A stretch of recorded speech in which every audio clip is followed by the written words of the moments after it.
Pembangunan perumahan baru di dalam kota Makassar, Sulawesi Selatan terus dilakukan. Hunian baru untuk kaum borjuis alias kelas ekonomi menengah ke atas terus tumbuh di tengah kondisi ekonomi yang kian stabil. Para pengembang pun berlomba membuat hunian dengan berbagai keunggulan. Mereka bahkan optimis penjualan hunian baru ini bisa capai target dalam kurun waktu 1 tahun.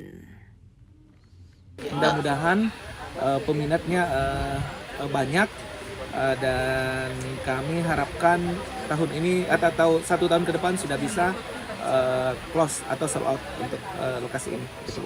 Untuk di sini tuh kita indennya paling cepat 12 bulan, paling lama itu 18 bulan. Dan untuk yang mau ambil hunian di sini skemanya cukup ringan. DP mulai 0% bisa KPR sampai 15 sampai 20 tahun. Seperti itu. Kemudian juga mau KPR developer itu bisa juga sampai 2 tahun. Target tinggi penjualan hunian baru alias properti di Makassar memang bukan tanpa sebab.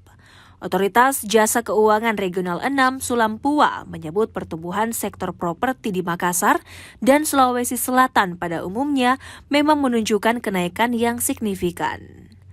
Sektor properti di daerah ini tetap tumbuh meski kondisi ekonomi global melambat. Penyaluran kredit kepemilikan rumah alias KPR di Sulawesi Selatan tumbuh sebesar 16,73% year over year pada Agustus 2024. Penyaluran terbesar KPR masih tetap pada pemilikan rumah tinggal.